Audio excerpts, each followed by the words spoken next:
ஆண்டவரும் அமைச்சருமாகிய இயேசுவின் நாமத்தில் உங்களை வாழ்த்துகிறேன். இந்த நாளை கர்த்தர் கொடுக்கிற வாக்குத்தத்தம் சங்கீதங்களின் புஸ்தகம் 136 அதிகாரம் 4 வசனம். சங்கீதம் 136:4. ஒருவராய் பெரிய அதிசயங்கள் செய்கிற துதிகள் கிருபை என்றும் உள்ளது. அன்பான கர்த்தருடைய பிள்ளையே, வசனம் சொல்கிறது ஒருவராய் பெரிய அதிசயங்களை செய்வார். இன்னைக்கு அந்த செய்தியின் தலைப்பு என்னன்னு சொன்னா, அதிசயங்களை செய்யும் தேவன். இன்னைக்கு பல நேரம் நம்முடைய வாழ்க்கையில அதிசயத்துக்காக எதிர்பார்த்து காத்து கொண்டிருப்போம். சரி, அதிசயம் என்றால் என்ன அப்படின்னு சொன்னா, நம்ம அதை நினைச்சு கூட பார்த்துருக்க மாட்டோம். ஆனா அந்த காரியம் நம்முடைய வாழ்க்கையில் நடக்கும்போது அது நமக்கு அதிசயமா இருக்கும். நான் சொல்லி கேள்விப்பட்டிருக்கேன், பாஸ்டர் எனக்கெல்லாம் இந்த வீடு கிடைக்குமான்னு சொல்லி நான் கனவுல கூட நினைச்சு பார்க்கல, ஆனா ஆண்டு அந்த வீட்டை வாங்குவதற்கு உதவி செய்தார். அதாங்க அதிசயம். இந்த நிகழ்ச்சியை பார்க்கும்போது வாழ்க்கையில கூட கர்த்தர் உங்களுக்கு அதிசயங்களை காண செய்ய போகிறார். நீங்க அதாவது என்ன எதிர்பார்க்கிறீங்களோ அதுல ஆண்டவர் மிகப்பெரிய காரியத்தை செய்து அவர் அதிசயத்தை செய்வார். சரி, நல்லா கவனிச்சு பாத்தீங்கன்னா, இந்த உலக பிரகார மனுஷங்க அவங்களால ஒரு குறிப்பிட்ட அளவு என்ன செய்ய முடியும். அவங்க குறிப்பிட்ட அளவு முயற்சி எடுத்து சில காரியத்தை சாதிக்க முடியும். ஆனா ஒரு பெரிய காரியத்தை சாதிக்கன்னு சொன்னா அந்த மனுஷனால கூடாது.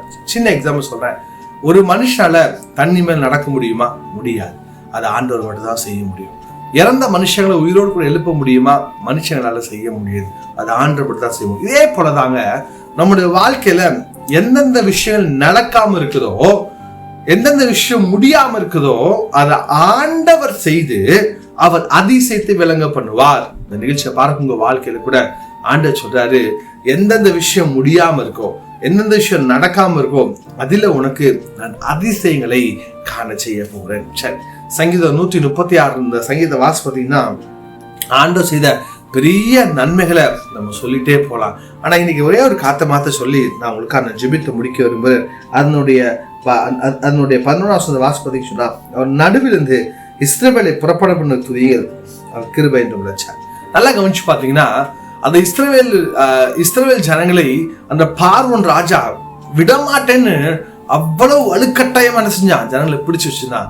அவன் கேட்டான், உங்கள் தேவனை நான் பார்க்கல, உங்க ஆண்டவரை நான் பார்க்கல அப்படின்னு சொல்லி சொன்னான். ஆனா அதுக்குத்தான் ஆண்டு என்ன செஞ்சான்னு சொன்னா, அவர் யார் என்பதை காண்பித்து, அந்த 10 வாதின் முன்னாடி காண்பித்து, அவர் வல்லவர், அவர் பெரியவர், அவர் அதிசயங்களை செய்கிறவர் என்பதை கற்று நிரூபித்தார். இந்த நிகழ்ச்சியை பார்க்க உங்க வாழ்க்கையில கூட மற்ற மனுஷன் முன்னாடி ஆண்டவர் உங்க கூட இருக்கு என்பதை காமிச்சு, அவர் வல்லவர், அவர் பெரியவர், அவர் அதிசயம் செய்கிறவர் என்பதை நிரூபிச்சு அவர் உங்களை உயர்த்த போகிறார்.